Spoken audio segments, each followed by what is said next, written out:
just to give you the context, I was supposed to speak on something else earlier. Not here. It was a very different event that was planned, and I was asked by one of the senior associated academics to speak on Iqbal around the same time.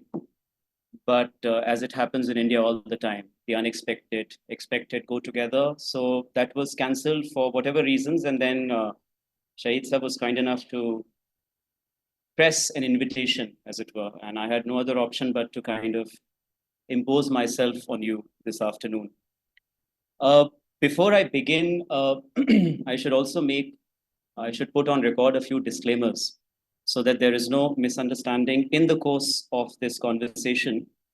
I just want to put on record, I'm not a Gandhian. I do not subscribe to the Gandhian philosophy as such. I have definitely benefited a great deal by reading a lot of ideas of Gandhi and related to Gandhi. But I do not really identify myself as a Gandhian scholar. I borrow from a variety of streams. So that is just one important disclaimer right at the outset. But what I'm trying to do in the next 45 minutes or so is, in my opinion, it's a very sincere attempt at studentship. So what I'm trying to do is simply read a text and in the light of that text, share a few arguments with you. And then, of course, in the Q&A session, we can always engage with the text further. So this is just about reading an original text. So, and I just want to point out that in the academia, I won't comment on Manu because I have no clue. So please don't consider this as a comment on the university where I am. But the universities I have been associated with, there seems to be a certain pathology in these universities, JNU not excluded. In academic inquiry, we always tend to think about abstract ideas as great ideas, which might not be the case always. So whenever we discuss any thinker, for example, in JNU, whenever we would discuss Gandhi, we would never discuss Gandhi in original. We would always discuss Gandhi through some other intervention. So we would read, not me per se, but other scholars would refer to Perry Anderson, Sudipto Kaviraj, Ashish Nandi, Partho Chatterjee, and they would never ever discuss the text as such, whether it is autobiography or Hind Swaraj or Satyagraha in South Africa, etc. And this I found quite disturbing because whenever you are discussing any great thinker, whether it's Iqbal or Gandhi or Tagore or Nehru or Ambedkar, whoever, ideally we should read the original text. And the great thing, Iqbal excluded, Iqbal is very complex as a thinker.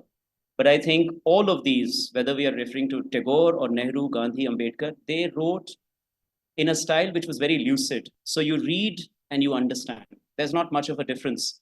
There's not much of an effort that is required on the part of the reader. Whereas when you read a mediator, an interlocutor, invariably the text becomes very difficult. So when you read Perry Anderson on Gandhi, or when you read Judith Brown on Gandhi, or even Ashish Nandi, who otherwise, of course, is a great scholar, but things get very complicated when you start reading secondary texts. And I always found it very unsettling that in universities, particularly master's programs, whenever we were discussing any of these great thinkers, we were always discussing them through someone else. So what I'm trying to do here is kind of making scope for original texts. And as I shared with him, Hind Swaraj is, of course, a phenomenal text, a primer, a charter, a manifesto of a certain kind. And whatever I have to share with you in the next 30 to 40 minutes is basically in the light of that text. I will not borrow from any other thinker because I genuinely believe that we on our own can always make sense of this text. We can always seek help from others.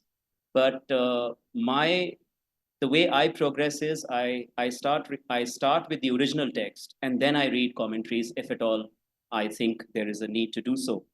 So this is something, so basically an exercise in something that's very, for me, that's very elementary, foundational, that we read an original text and on the basis of whatever we have understood, we simply discuss. That's something that we do in our classrooms all the time.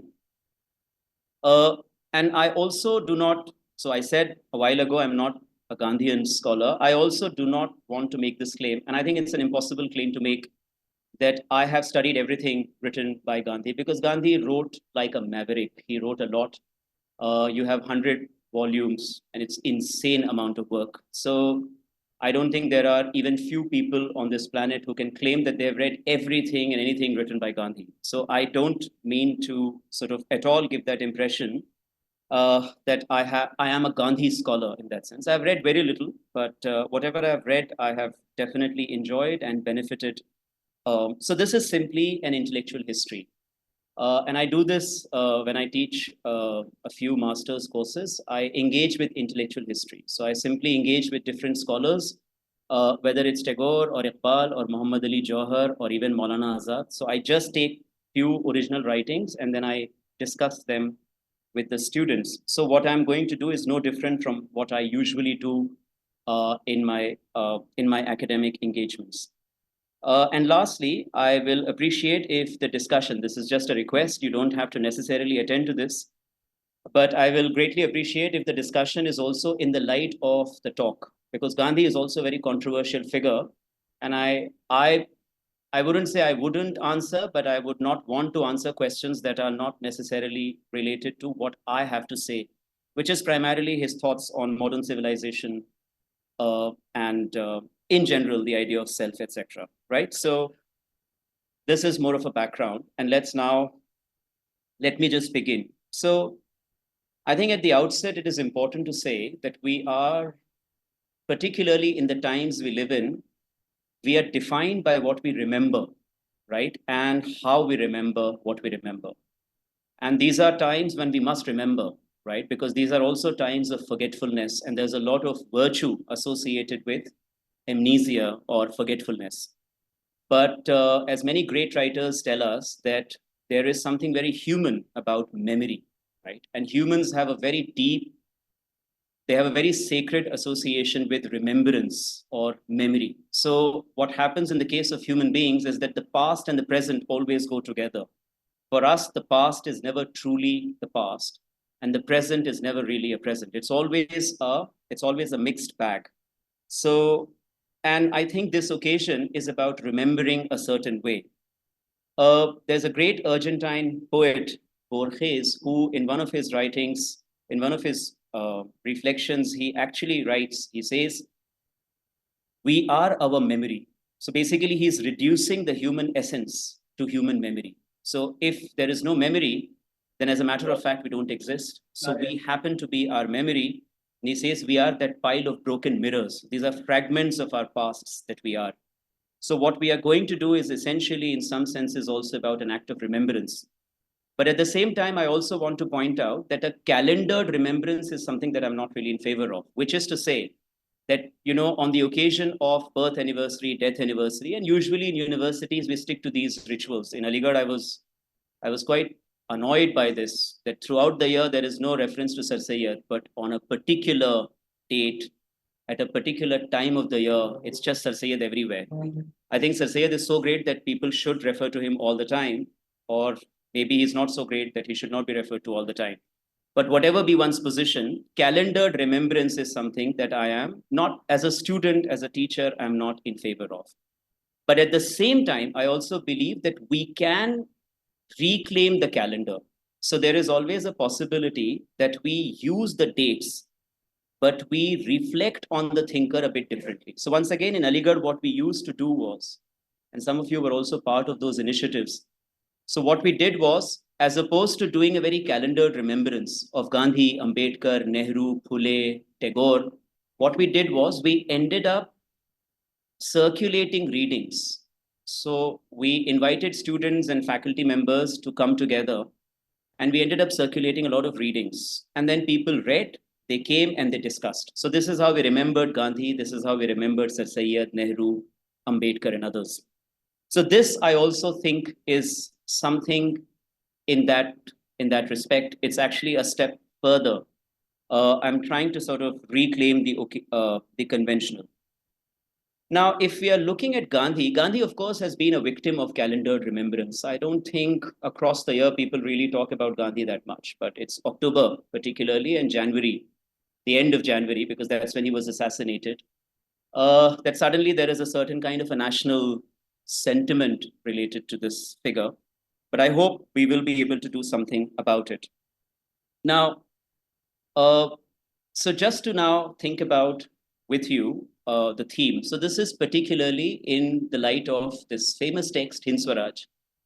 Those of us who are not aware of the context, so Gandhi actually was traveling from England to South Africa in 1908. And while he was traveling, this was a ship journey, and he wrote Hind Swaraj, we are told, in one go. Basically, he was so desperate to put on paper his ideas that he just wrote and wrote. The man actually wrote incessantly. And we are also told in one of the introductions, we are told because Gandhi was an ambidextrous, he could write with both his hands. So he wrote with his right hand. And then when he got tired, he wrote with his left hands. And if you look at the original manuscript, you can see the tilt of the font going in other direction. So he wrote for about, I think, 17 or 18 days. I don't exactly remember the number of days. But what I distinctly remember is that there is a certain parallel that you have with the Communist Manifesto. Because when Marx was writing Communist Manifesto, particularly Marx, he was also writing again as a mad person because there was just so much that Marx wanted to really put on paper, and he just wrote and wrote. And that was also on a very short notice. I believe in about 3 weeks or 4 weeks, Marx ended up putting together the Communist Manifesto. So this is the context. So in 1908, Hind Swaraj is put together in Gujarati, and it comes out in several installments in a newspaper, Indian Opinion. And then later on, Gandhi translates it into English, and then it comes out in a book form. The moment the book comes out, of course, the British government, for whatever reason, invokes the act of sedition. So it was the writing of the book was considered as a seditious act, and the book was banned. Within the Congress as well, there was not really a warm reception. Gandhi's own political mentor, Gopal Krishna Gokhale, he said that this is utter nonsense, this is trash, and he was convinced that within a few years, Gandhi himself is going to discard the book.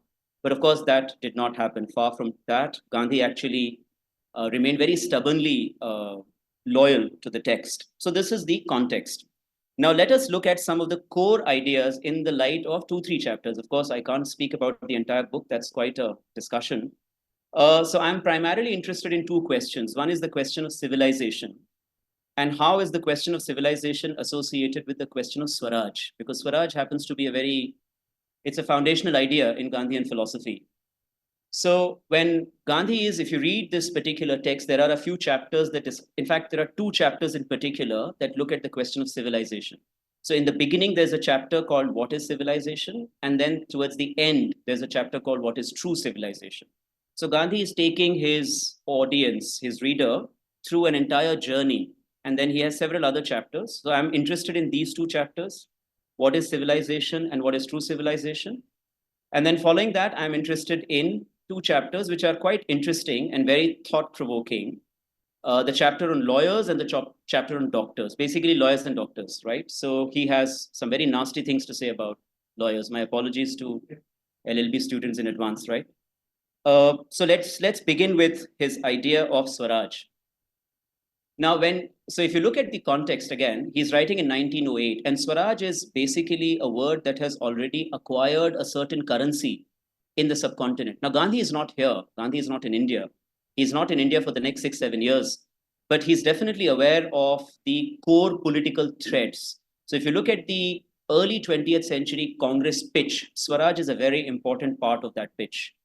And basically, Swaraj is understood as broadly self-rule, right? Or home rule, one could say. And there are many Congress leaders, for example, Bal Gangadhar Tilak has given a certain currency to the idea of Swaraj as a birthright, etc. But what Gandhi does, and this is something that Gandhi has done in his entire life, what he does is he takes a word that has a certain meaning and then he uses it in a very different way. And that's usually something that all great thinkers do. They reclaim the conventional. So there is a usual way in which Swaraj is used. But what Gandhi would do is he would take the word and then he would say, for me, it does not mean this, it means that. So in the case of Swaraj, he does not say home rule. He basically uses the phrase self-rule. And then in the context of self-rule, he says, he reverses the order. And he says it's basically rule over self. Now, the moment he brings this idea, then the entire discourse of politics and the entire discourse of, shall we say, decolonization also changes. So what Gandhi is saying is that, so he's making a very deep argument. And his argument is, that unless and until we are able to take control over our own self, we will remain colonized. So he's not at all interested in the British Empire.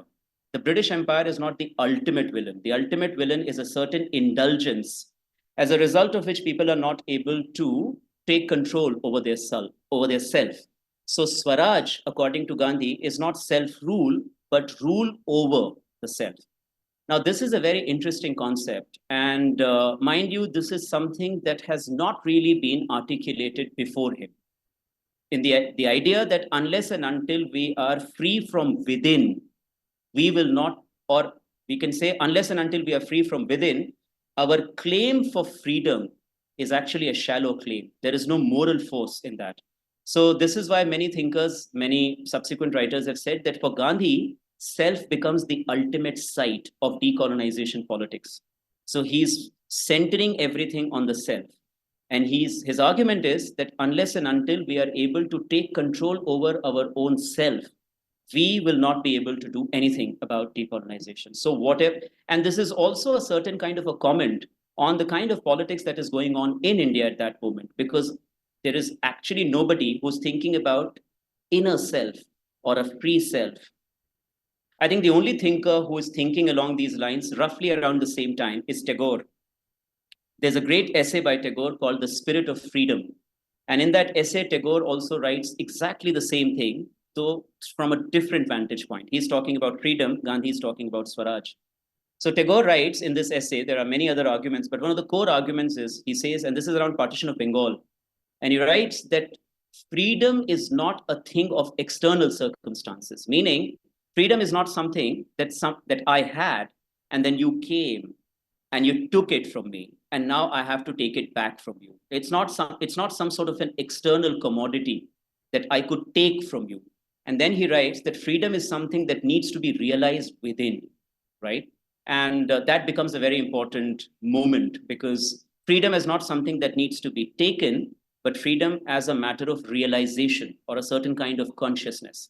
So something exactly similar is what Gandhi is also arguing, that Swaraj is not about getting freedom, but Swaraj is basically a certain kind of independence and a certain sense of control. So if you're able to gain control over yourself, then in all likelihood, you are a free individual. So whether they are British or there are no British, you will always remain a free individual. So the existence, the presence of the British Empire does not matter the moment you have control over your own self.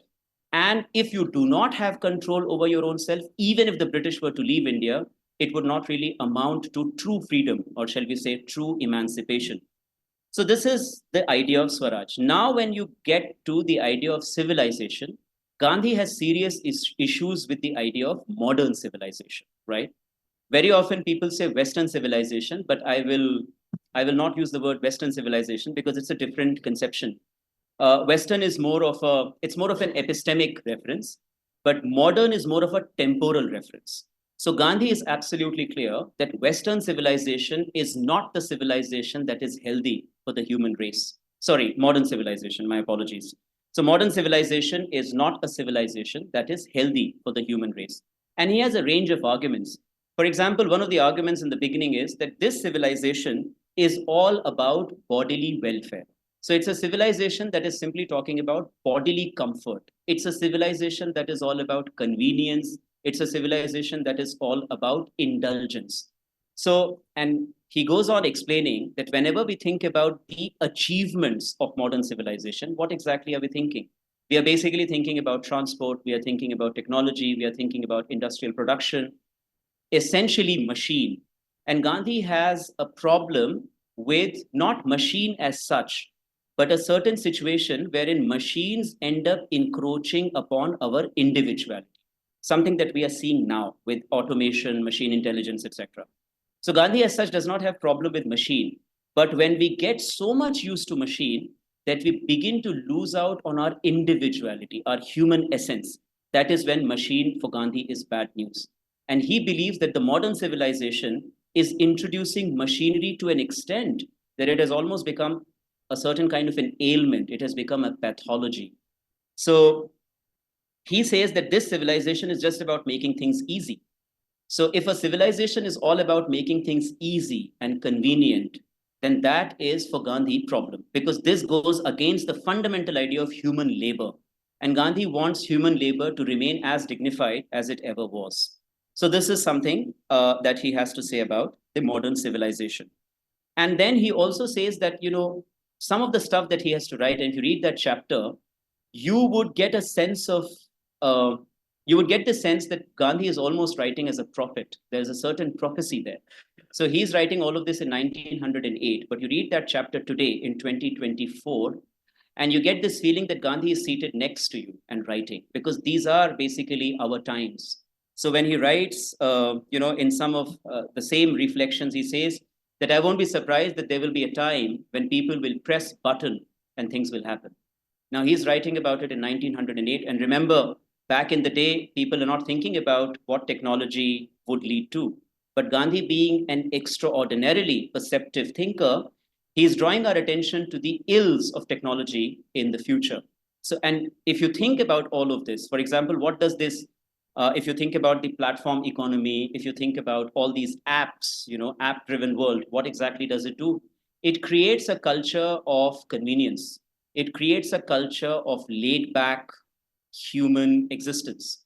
So when you have everything on your mobile phone, then it also leads to a certain, it leads to a certain kind of low spirited living.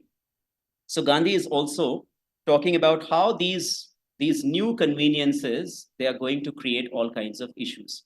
And then he says, he has some very interesting points to make. He says that when we were living earlier, we had a certain routine in our lives.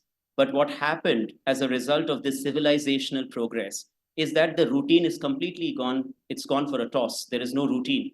And then he says something that very much speaks to us, our generation, maybe not as much my generation, but your generation, no offense, that earlier people had a very routine three-meal stuff, but with more indulgence, they are munching all the time. There is just no routine in life. There is no schedule. And Gandhi was actually a person, he was quite regimented in his day-to-day life, brutal almost, right?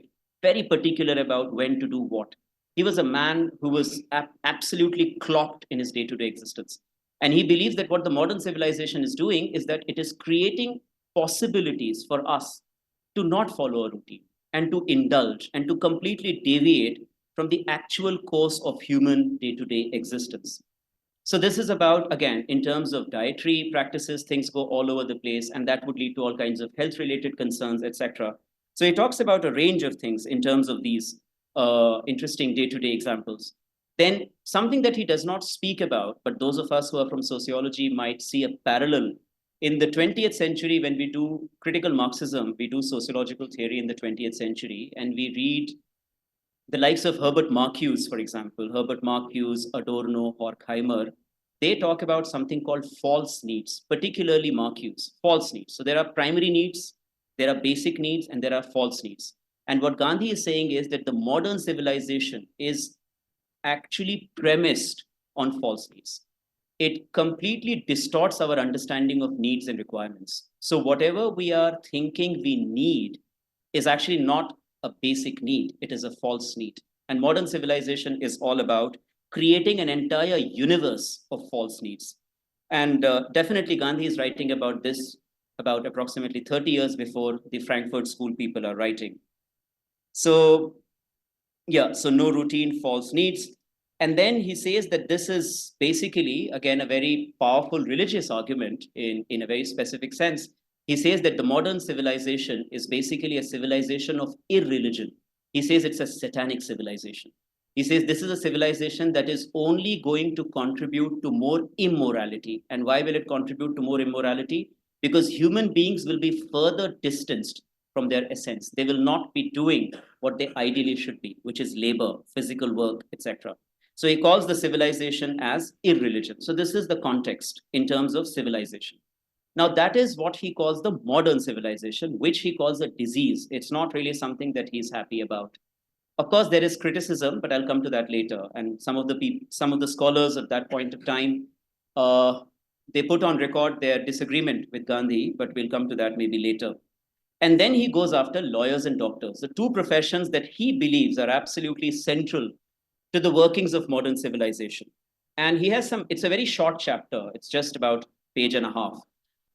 But if you read that chapter, Gandhi has some very perceptive remarks to make about both lawyers and doctors. And he says that both of these, he starts with lawyers and then moves on to doctors. He says that these are people who further facilitate our indulgence. So, for example, when he's writing about the lawyers, his argument is that ideally people should be able to sort out their differences on their own. This is again the quality of self, that if you're really in control of yourself, you should be able to take care of your differences. And he's particularly speaking in the context of early 20th century India, where most of the courts are actually presided by British judges, right? So he's saying that all these Indians, whatever little disputes they have, rather than sorting it out among themselves, what they do is they approach the lawyers. And then this is something that speaks to us as well. Whenever you approach a lawyer, one of the first things that the lawyer always does is a lawyer will always exaggerate the case, because otherwise the case does not have any merit. So let's say if it's, I'm just making a case right now. Let's say if a case of separation, divorce, property dispute, etc., the lawyers on both the sides will always make sure that the case is presented as an absolutely phenomenal case. It might not be that big a deal as far as a property dispute is concerned or a case of separation is concerned. But a lawyer, by virtue of his profession or their profession, will always make it a point that the case is exaggerated beyond words. So that, and then as we have seen in many, not seen, but we know in many of the divorce proceedings, things get really ugly, because what the lawyers do is they talk to the husband and they say, why don't you tell me a few things that I can actually use before the judge as a credible argument? So some of the stuff that was absolutely private so far, that was very much within the household, suddenly becomes public knowledge. And the lawyer insists on this. And very often lawyers also ask the clients to lie, because only then you can really make a case. Because at the end of the day, the lawyer is interested in winning the case. And if you have to win the case, then you need to have your arguments in place. And if you have to have your arguments in place, you better have a certain line of whatever pointers, etc. So Gandhi is saying that in this profession, there seems to be a certain immorality, because what lawyers are doing is, the more we have lawyers, the less we will be in a position to sort out our differences on our own. So the presence of lawyers is also bad news for the existence of Swaraj in some senses, right? So that is about lawyers. That this is a profession that does not necessarily help us in terms of our quest for Swaraj, our quest for rule over the self. Because what are the lawyers doing? The lawyers are basically, they are exaggerating, as it were. They are scaling up the dispute. They are advancing the quarrels. And this is something that I don't think can be disputed, really. For the most part, this is how arguments are made, and this is how court proceedings take place. And he believes that because of the lawyers, the grip of the colonial power is much stronger. Is much firmer in India. And then he goes after the doctors, which is a very interesting case. So if you read the Hind Swaraj is basically in the form of a dialogue. So there is a reader and there is the editor. Of course, Gandhi is he's very smart, he's very wise that way. He's posing the question and he's also writing the answer. So this is not really a true conversation that happens between people. This is simply an imagined conversation. So he has his questions and then he has his answers. So there is the reader who's asking the question and then the editor who's basically responding. So in Doctors, in the chapter on doctors, the reader is asking, so the reader writes, it goes, I think in the beginning, that all right, I get the fact that lawyers are kind of promoting or they are facilitating colonial rule in India, but why the hell do you go after doctors? Because doctors apparently are saviors of human race. They are, they are incredible asset to the mankind. And then Gandhi says that yes, for a very long time, even I was under the impression that this was one of the noblest professions. And then he also points out that at one point of time, even I wanted to be a doctor and serve the humanity. But then in due course, it dawned upon me that the doctors are also no saints either. And then once again, he talks, and this is particularly modern medicine. Remember, he's not talking about the traditional practitioners like the Ved or the Hakim, because that works very differently. But particularly in the context of modern medicine, he says that what doctors also do is they do not really help us in disciplining ourselves. And he has some very interesting arguments to make. So he says, let's say that I overeat. So I overeat, and then there is indigestion, there is a problem. I go to the doctor prescribes a pill, I take the pill, I'm doing fine, I overeat again.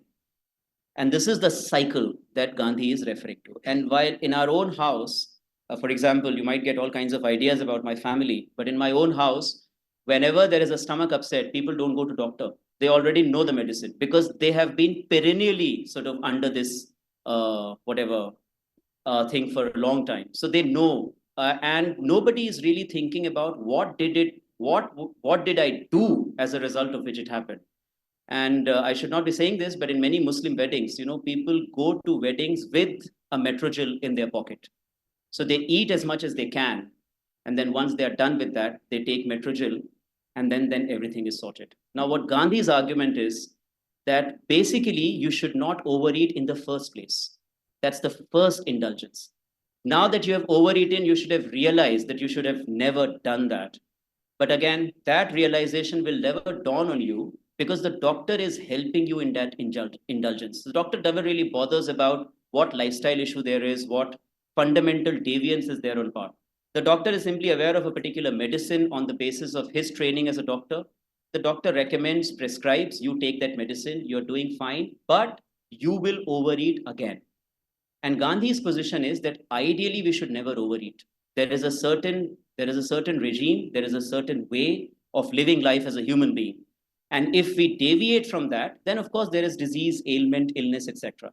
But doctors, according to him, so what the doctors are also doing is they are not letting us help take control over our own self. So the question of Saraj, once again, is very central when Gandhi is talking about doctors. So whether we are looking at the doctors or we are looking at the lawyers, Gandhi's fundamental issue is that they do not help us they do not help us attain more control over our own self.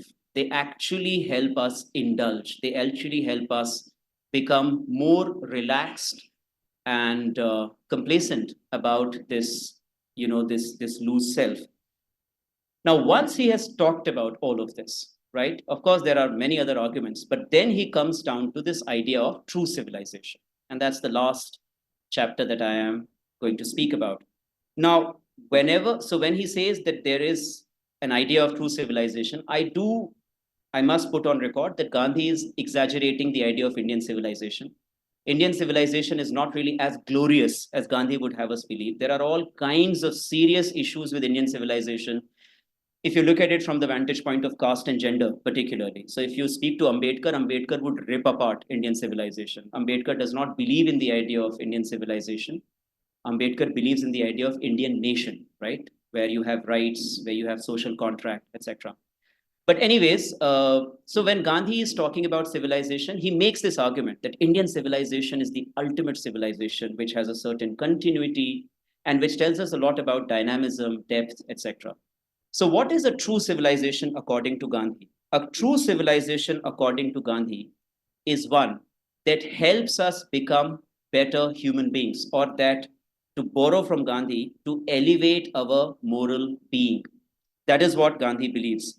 And it is here that he refers to, not directly though, but my hunch is that he's referring to the Hindi word dharma, which is not necessarily religion, but a certain moral code of conduct, which is a 24/7 idea. So Gandhi is saying that a true civilization is one that actually helps us get closer to our moral path of duty. So a true civilization is one that helps me become more morally righteous. A true civilization is not one that actually helps me in becoming more immoral, something that the modern civilization does. So a true civilization is one that should always help me in my moral foundations, and it should help me become a better individual in terms of my moral essentials. So, and there are other arguments. For example, just a passing remark. Uh, if you look at some of the ideas of Gandhi against conversion, now Gandhi was somebody who remained absolutely anti-conversion. He did not believe in the idea of conversion. He has on many occasions written against conversion. Now, some of his ideas are quite not really to the point, but that's, I think, besides the point right now. So one of the things that Gandhi has to say about conversion is he says, as a Hindu, I will never be interested in turning a Christian, you know, I will never really call a Christian into Hinduism. And he says, as a Hindu, my job is to help a Christian become a better Christian.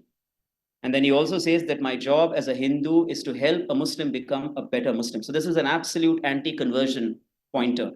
And if you look at these pointers, which are in the 1930s particularly, there is a certain parallel between what Gandhi is writing in True Civilization, because True Civilization is actually about elevating anything that helps us become morally stronger or that kind of deepens our moral foundations is what is called True Civilization.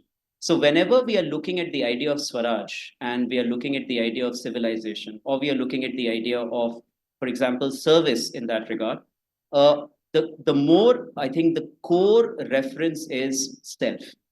So anything that takes us away from self-control is bad news for Gandhi. And conversion is also, according to Gandhi, it's basically not, Gandhi does not believe that conversion in most of the cases is a result of a genuine spiritual quest. He believes that conversion is for the most part due to some, and this is something that the missionaries were doing, just to be fair to Gandhi. Missionaries were indulging, not all, but there were many, many cases where people were given, they were sort of lured into Christianity by offering various positions, various incentives, etc. So anything that takes us away from ourselves is bad news for Gandhi. And he believes that modern civilization, modernity, is definitely something that takes us away from ourselves. It does not help us take control over the self. And that is not good news because this is only going to lead to more violence. This is going to lead to more aggression. And something that Gandhi has said, as I pointed out earlier, it is not to say, I'm not saying that only when a Western thinker says something becomes legitimate, but I'm just drawing a parallel that there is a very strong literature. There's a very clear position in post-war literature in sociological theory, which actually talks about hyper-consumerism and the resulting violence. So there are interesting works that tell us that when consumerism goes up, violence also goes up. So there are brilliant works that draw connection between totalitarianism, fascism, and consumerism. So as consumerism would go up, the fascist tendencies in the society will also gain roots. They will also take deeper foundations. So what Gandhi is talking about is something that is taken up by several other thinkers in different ways. And Gandhi is primarily looking at it in terms, one can also make this argument that consumerism is also something that Gandhi might, of course, the idea of consumerism was not there when Gandhi was writing, but Gandhi was definitely aware of what the modern civilization will lead to. It will lead to a situation wherein we will simply have no control. And when there is too much of convenience, for example, again, if I'm told again and again that you can get anything in 10 minutes, it leads to a very fast society. And that society is always a very aggressive society and it's always a very violent society, as opposed to a society that is more routine and sorted and timed. This is a society where so we are told again and again, you don't have to worry. Within 5 minutes, you'll get this, right? So you're going to somebody's house, you forget to take the gift, within 10 minutes, you get the gift. You are boarding a bus, you forgot your charger, you don't have a power bank, within 2 minutes, you get the power bank. Now, this is the new kind of a consumerist society, hyper consumerist society, where everything is happening within 2 minutes, 5 minutes, 10 minutes. When we get used to that, we also become very impatient. And that is primarily why there is aggression, hyper aggression. And there are works which is about aggression in hyper industrial societies. So some of the stuff that we see in the 1960s, 70s in sociological theory, not relating to India, but in relation to Europe and the US, is something that Gandhi, in my opinion, actually talked about indirectly in some of these chapters in the Hind Swaraj. I suppose this is all for the day. Thank you very much for your patience. So now globalization, again, I think this merits a longer response, but if I have to cut it short, see, globalization actually has two sides to it, particularly in a country like India. As we say, there is no one globalization. And because India is a predominantly poor country, although there is a GDP narrative all around, the latest economic survey is full of the GDP narrative. But globalization for India has been bad news. for the most part. Now, because we come from the middle class, for us, globalization has been okay. But if we look at the poor sections of society or even the lower middle class, thank you. Sorry. So, as I was saying, I think what Gandhi was pointing out is also something that is to be seen in many of the anti globalization movements. So, in India, for example, there's a very powerful, I'm not talking about the useless protectionists who are basically right wing. Well, that's a very shallow anti globalization position. But there are many committed environmentalists, there are many committed indigenous rights people, there are many committed civil society organizations that genuinely believe that globalization has actually unfolded a catastrophe across the world. So, on the one hand, there are opportunities, but then, if so, maybe for me, there are opportunities. But for the most part, globalization has not really been. And a lot of people who go against globalization find a lot of scope in Gandhi's writings. Gandhi was not writing about globalization as such, but Gandhi was writing about. So, just to give a very interesting example, Gandhi believed that any civilizational lesson that tells us that we can do the impossible is a blatant lie, because civilization is not about pushing us to the limit, something that all these management gurus keep saying all the time, sky is the limit, utter nonsense. So basically, human beings are human beings, and human beings have their own limitations, and we must understand our limitations. What the modern civilization does is it kind of pushes, and globalization is about that. So in that sense, I think that globalization, as far as the anti-globalization position is concerned, Gandhi definitely offers a lot of scope in our times. Thank you. What is Gandhi's idea of that? What he actually mean by that here? And how it differs from the similar technologies that right wing, those who are associated with the right wing now? You're doing what I said you should not do. See, I said in the beginning, no questions from outside. So you want me to run into a controversy, right? So the Gandhian idea, and Ashish Nandi has written, again, I'm doing something that I should not be doing, but Ashish Nandi has written brilliantly on this. So Gandhian idea of Ram Rajya, although the name is not very easy to bear given the times, but the Gandhian idea of Ram Rajya is basically a setup which is about small communities, which is about decentralized existence, and which is about, in some senses, little republics. The Gandhian idea of Ram Rajya is about, I would say, he does not say this, but my hunch is non-motorized transport, right? Where people could just walk around. So in some senses, it is about a certain kind of a politically autonomous, economically self-sufficient existence. How people talk about it, I can't comment on that, because people can say all kinds of things about it. But if we read, and Gandhi has written on this in various writings of his on Gram Sabha, Gram Swarajya, decentralization. So Ram Rajya is, of course, he has used a certain word, but basically what he means is that here morality will be the fulcrum. It will be the pivot around which everything will be. Politics will not necessarily be, first of all, it won't be political in the Nehruvian modern state sense, because these will be limited, smaller, autonomous, decentralized setups. The nature and the conception of politics will be very different. But life, existence, day to day dealings will be primarily around a certain moral conception. So that's what it is. And I don't really know whether one can really say, because Gandhi was writing at a different time. I don't know the concept of Ram Rajya really, to what extent one can really bring it back and use it the way Gandhi expect. Because there are other people who also use the word Ram Rajya, but we know very well that they are implying something completely different. And Gandhi, so one thing that Gandhi was definitely not using it for was Hinduism. He definitely borrows a certain mythological figure, the name of a mythological figure, but it is more about a certain kind of an experience of equality and a certain kind of moral equivalence in the society. And again, something that I was referring to, not grand, not macro, but very limited, territorially not so ambitious setups. So, in that kind of a setup, and again, a problematic point, but Gandhi makes it. He says duties will be more important than rights. Ambedkar is not in agreement with this, because we know in the concept of the modern nation state, rights are always paramount. So even if I do not perform my fundamental duties, there are few rights that the state cannot deprive me of, although the state does it all the time.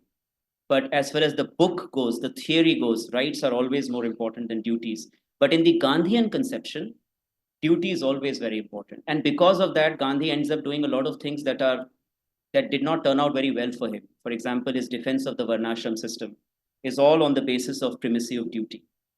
So yeah, that's what I would say. What makes you think that I can speak on Maududi as well? See, you expect way too much, right? I am not somebody who has very closely read the works of Maududi, but fundamentally, and this is again not just very few works of his in original, and then some of the commentaries. For example, Irfan Ahmed's work, Islamism and Democracy, which is about Jamaat Islami and not as much about Maududi as such. But I think one of the foundational distinctions between Maududi's, my reading, right? I stand corrected. Maududi's overall conception of the modern civilization and his principled opposition is because Maududi's overall framing of the question of morality is based in a certain sense of identified organized religion. So when Maududi uses the term religion, or even, for example, the idea of morality, there's something unmistakably Islamic about that conception. In the case of Gandhi, that does not come out that clearly. So when he is invoking the idea of morality, it is not, of course, he's borrowing from a certain Hindu tradition and also Jain tradition, because of his idea of ahimsa is coming from Jainism. But I don't see as much of that unmistakable Hindu connotation, right, in his idea of morality, number one.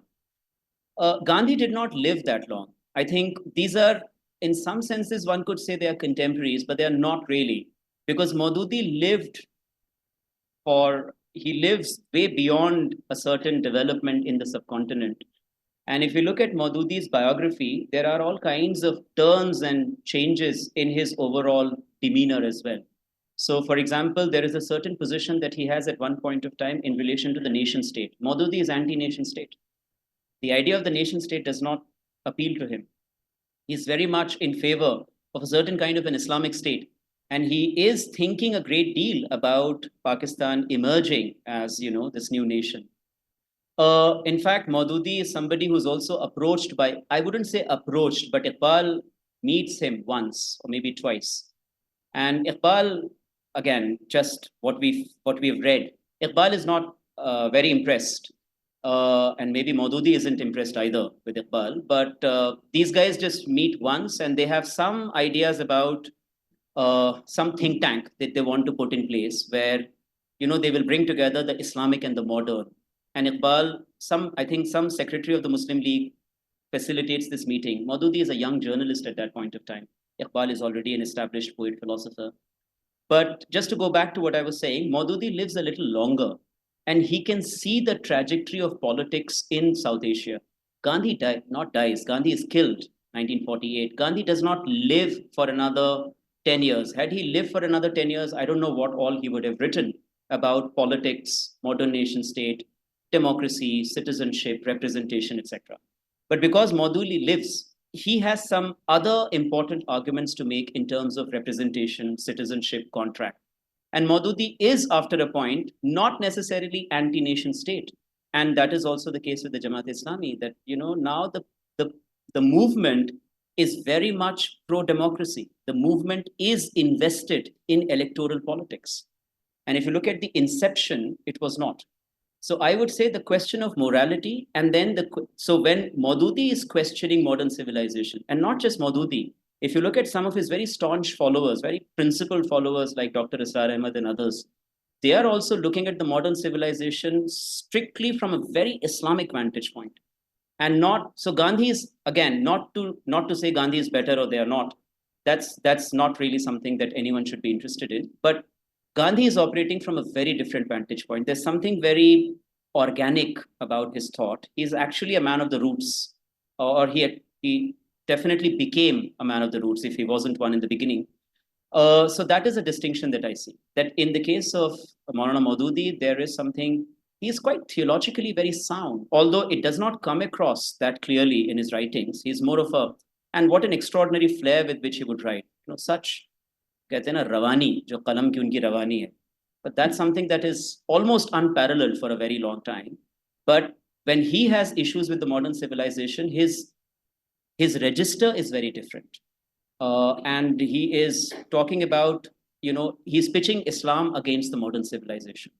That what is it that the modern civilization is depriving of us of, and how how Islam as a religion can actually endow us with that.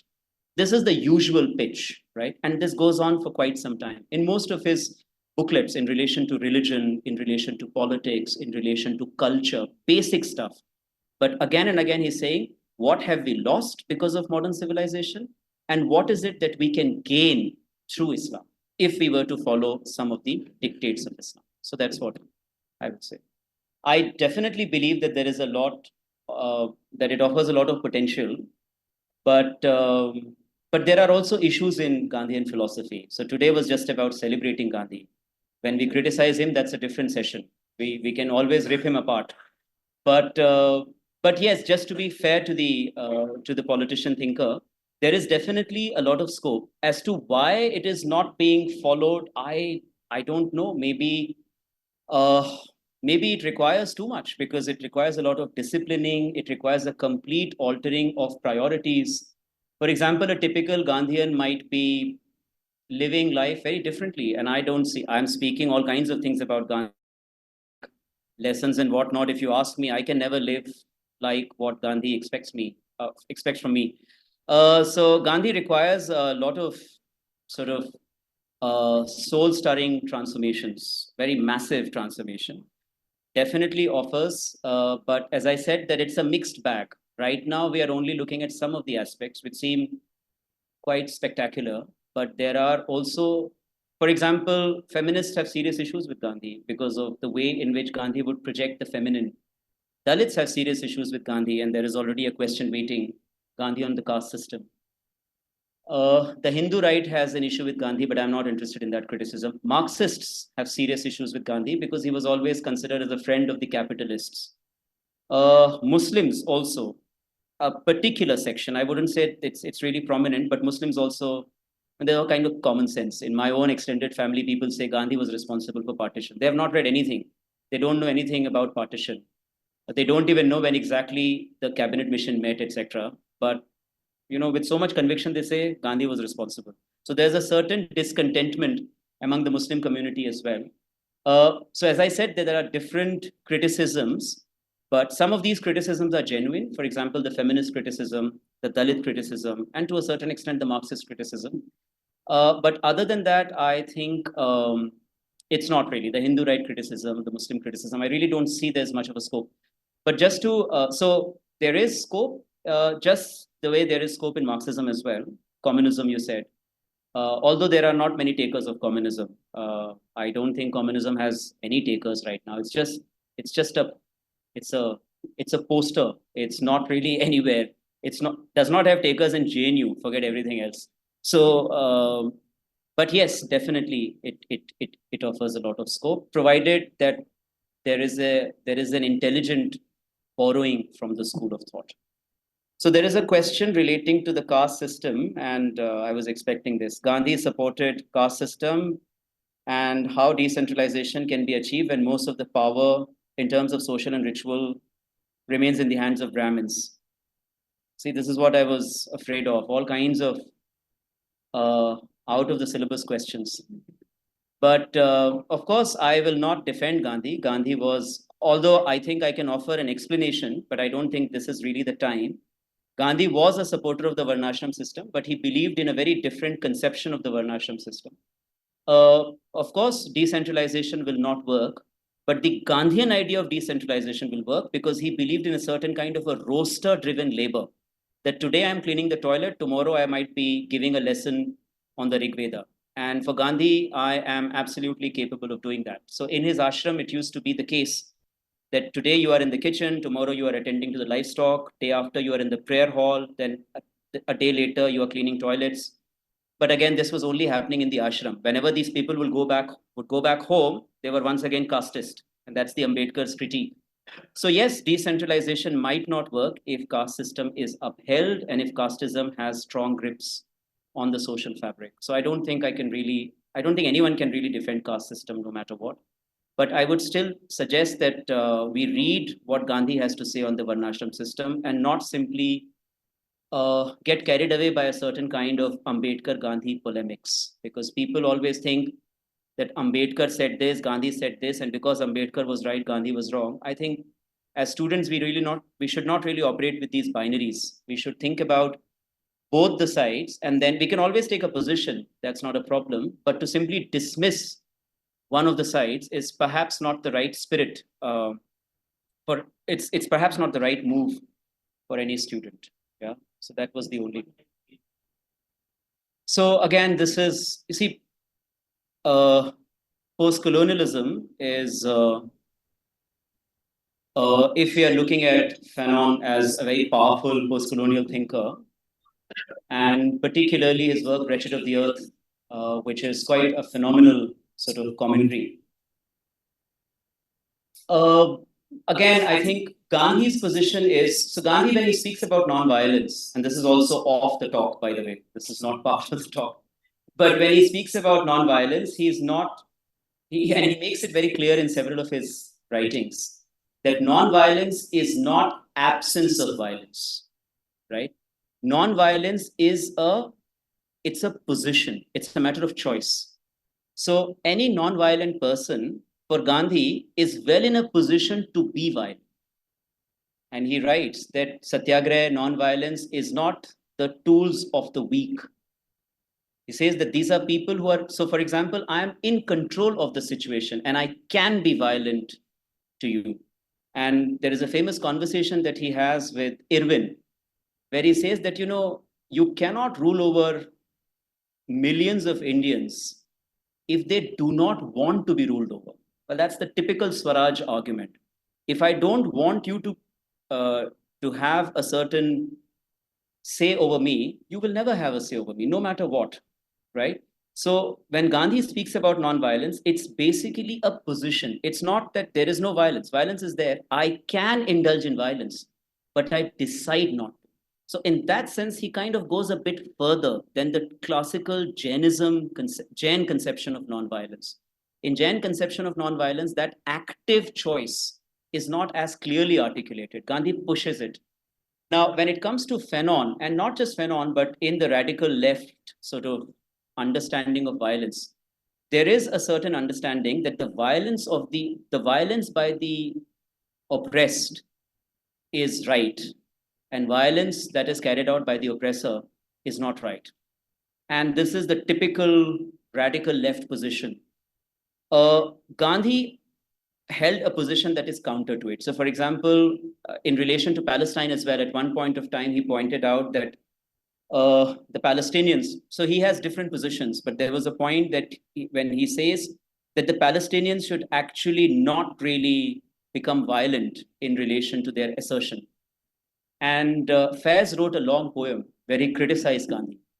And he says in one of the passages, he says that you want us to sort of raise our hands, but can't you see that our hands have been severed? So you can see severed hands, you can see sort of palmless hands, but you still want us to pray, you still want us to have that element of, satyagraha or whatever. So Gandhi has now, this is a position that he has, and it's very different. He believes that whenever I will not indulge in violence, I will invoke the conscience that is there in you. That is the idea. The idea that, just a moment. So in the context of Satyagraha as well, not to defend him, just to explain what he's saying, in the context of Satyagraha as well, when I am into this quest for truth, what I'm believing in is that you also have some element of it somewhere. And after a particular point in time, I will be able to invoke that in you. So by not indulging in violence, I will be sort of reaching out to your conscience in a very different way. But if I indulge in violence, even if I'm able to attain what I want to, my end is not justified, because his position is that means justify end, what you were saying. So I think So the case of, for example, Satyagraha is basically the reverse. And it is so there are two positions. One is that the one who is a Satyagrahi is always not meek, always strong. Why strong? Because has a control over their self. Now, in the landscape that Gandhi is referring to, in that landscape, we primarily have the British and the Indians. Now, the British, of course, are powerful in one respect, meaning they have control, but the Indians are powerful in other respect, meaning we have numbers. If you were to really take over, we could just take over whenever. So I don't know whether, so the question of oppression, of course, remains a very critical question. And the conscience of the oppressed, what kind of a conscience is it? Is it really worth invoking that conscience, etc.? Or is the conscience already not there? So when it comes to that particular situation, I believe there can be serious issues, and one can revisit Gandhi and find what other alternative arguments can be made. But I think in the context in which he is using and the context in which Fanon is using, these are slightly different contexts, but Gandhi would not agree with Fanon. Not to say that Fanon would care, honestly. But the point is that Gandhi might not agree with that position. But Fanon has its own very powerful position, wherein violence becomes, as you said, the ultimate means to, and it is not just there in Fanon. So Amy Césaire discourses on post-colonialism, and then later on, of course, people like, for example, Zygmunt Bauman and others would talk about not violence as such, but a certain element of agency in modern societies, etc. So I don't think Gandhian idea really works in the Fanonian landscape, because Fanon is kind of, and there, I would say, of course, Fanon speaks to us more intimately. He comes across as a more, he's really a thinker we can connect to more, because perhaps he's kind of speaking to our times, right? And also Hannah Arendt later. So these are people who are more immediate in that sense. Gandhi is, again, more of a broad picture, bigger picture theorist. But in some of the cases, his ideas speak to us, but in some of the cases, particularly when you're looking at it from the subject position of the margins, minority, Dalits, whatever, it might not be a very convincing argument. So from the Savern position, from the male position, from the elite position, it makes sense. But from the position of the margins, it might not be convincing all the time. So yeah, that's an interesting vantage point. So just to kind of play the advocate, right? When Arendt, and not just Hannah Arendt, but for example, again, Foucault, Discipline and Punish, right? So when they are talking about regimen, a regimented living, clocked existence, and many writings on concentration camps as basically inhumanly sort of regimented, routinized.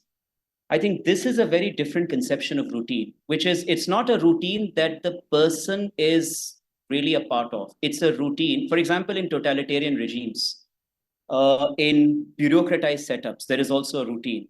So you have to enter at 9 o'clock and you cannot leave before 5 o'clock. You have to do this, this, this. This is also routine. Now, this is a result of a certain kind of a rational modern exercise, wherein productivity is understood in a very clocked terms. That if I make you work for 8 hours non-stop, you will be producing. That's a typical capitalist logic. And Marx's famous essay, Limits of the Working Day, is around this regimented sort of work day.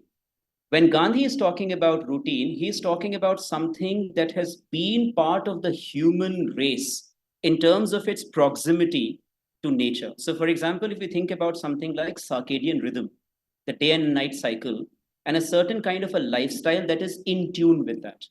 Now, if you're getting up at a certain point and if you're hitting the bed at a certain point, there is a certain sync that is there between us and nature. And that is what Gandhi would call more of an organic living.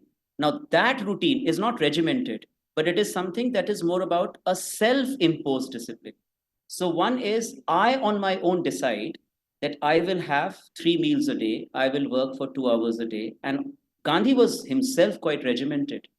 Before anyone else could get up in the ashram, Gandhi was done with his morning rituals and he was done with his morning walk.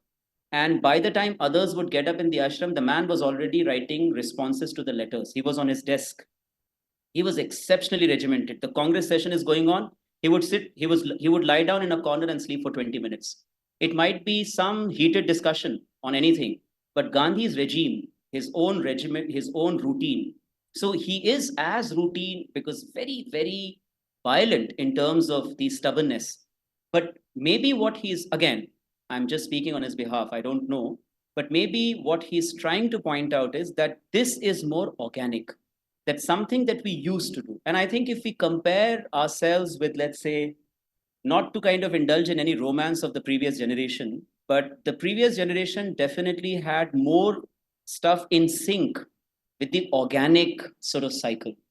And our generation and the next generation is completely all over the place because, again, of what we call facilities. So, the colony where I live, Sukhdev Vihar, there's right now a debate, which is a completely useless debate. But the debate is, should we allow Zomato, Swiggy delivery partners after midnight in the colony? Because there are security issues. Now, this is a debate between the oldies and the young ones. So the old residents are saying, why on earth do you need Swiggy, Zomato stuff at 2 o'clock in the morning? And then the young folks are saying, well, we need them all the time. You mind your own business. So now the old people cannot make sense of this because for them it's very sorted. 8 o'clock, you have your dinner. And after that, you sleep. And then you get up, if at all you get up. And then you have your breakfast. But for the young folks, you can just eat whenever the heck you want to. There is no routine as such. Now, on the one hand, this can always, I'm not questioning their autonomy. Of course, they have a right to order as and when they feel like. But there are long term repercussions of this kind of a lifestyle where there is what we call a very postmodern lifestyle. Everything goes, anything works. So, again, so the concentration camp thing is a very rational exercise. You're right. Modernity is rational.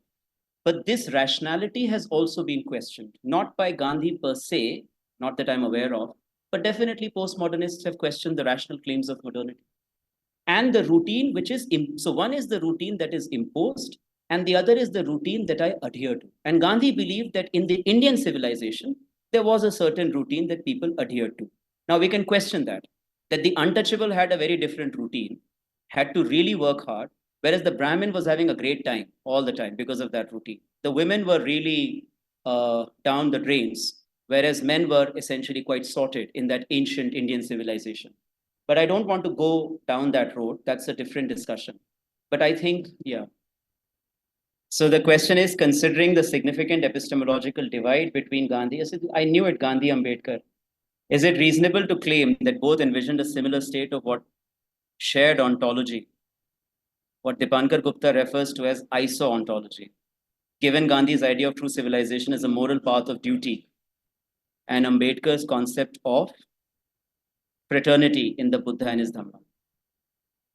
See, I know this is hardcore. See, I was selling abstract stuff, all these students, ontology, etc.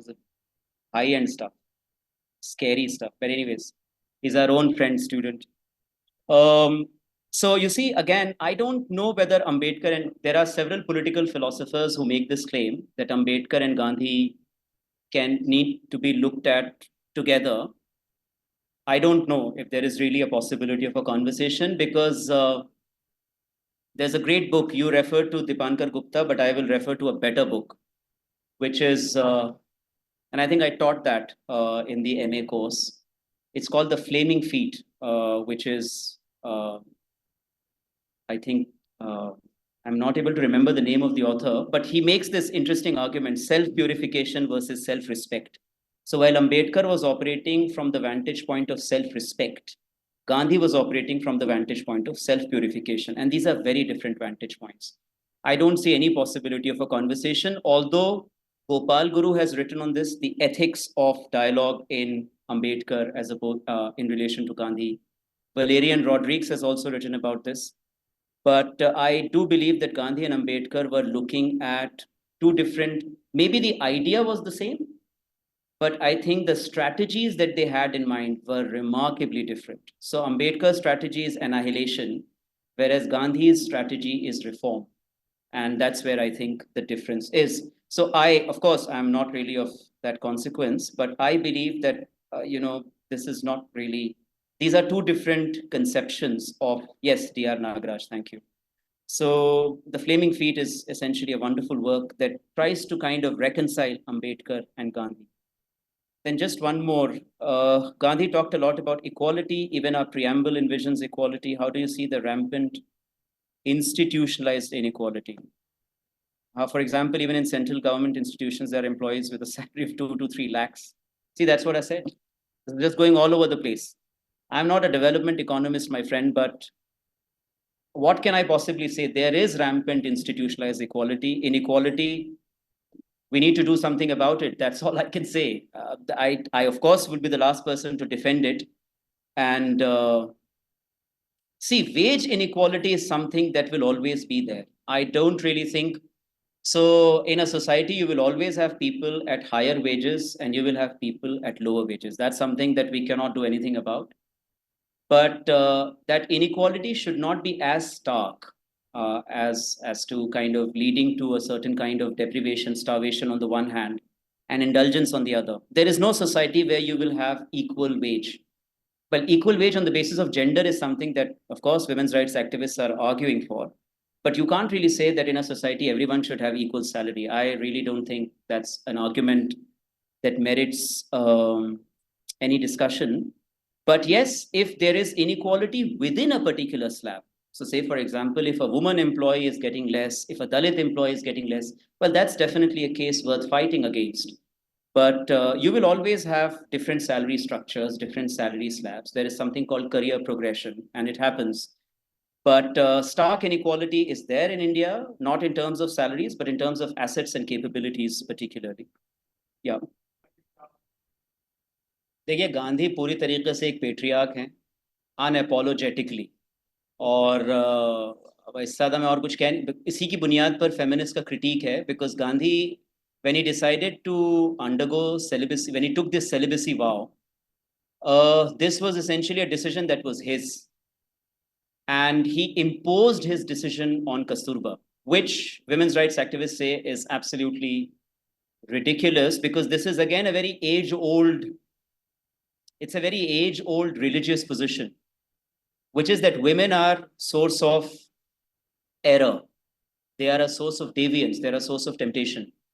Now, for that, Gandhi has been taken to task, right? And also because even in relation to his own son, for example, Harilal, उनके साथ उनके रिश्ते बहुत अच्छे, और हरीलाल ने, उन्होंने इस्लाम कबूल कर लिया था 1932 या 33 में, उसकी वजह से भी उसकी वजह से भी बहुत मसले रहे.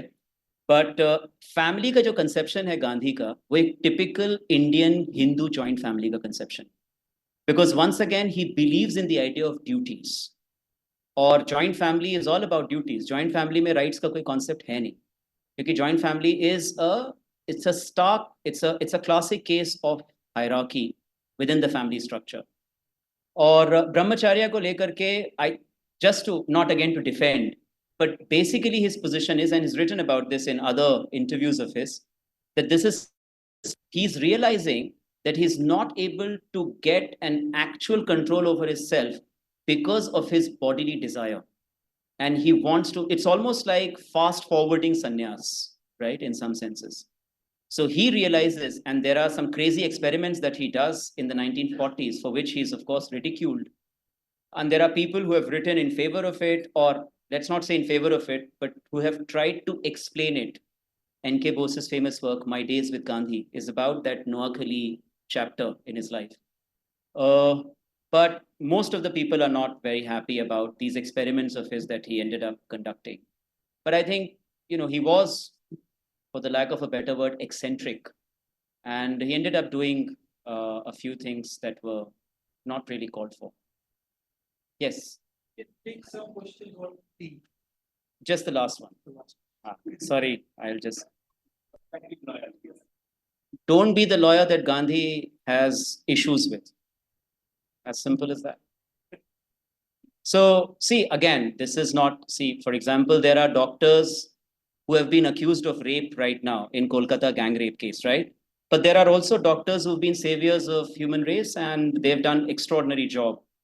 End of the day, and this is something that people have also written, that what he's talking about civilization is not really a defect in civilization, it's a defect in terms of a certain tendency. So maybe what he's referring to is not about law as law as a particular professional domain, but a certain tendency that we develop. So let there be, I'm not commenting on lawyers because you'll find that very discouraging. But if you look at doctors, let's be very clear that most of the doctors in India are not really thinking about public health. It's absolutely clear. Let there be no two opinions about it that people who are preparing for MBBS are essentially thinking about public service. Most of them are thinking about money. And that's the case with IIT as well. I don't think people are going to IIT to become good engineers, the Nehruvian engineer.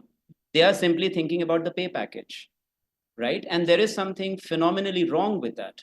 So, as such, the profession is, of course, some of the most iconic civil society activists right now are lawyers. It is because of the lawyers that we have some petitions in the Supreme Court that are questioning things like UAPA, etc. So, lawyers are doing stellar job.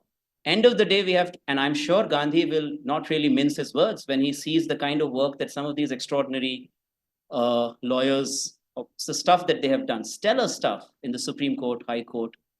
But for the most part, that is not the case. So end of the day, I think we have to be part of that minority in that profession. So if you're sorted in terms of that, I think you don't have to worry. You can keep Gandhi aside.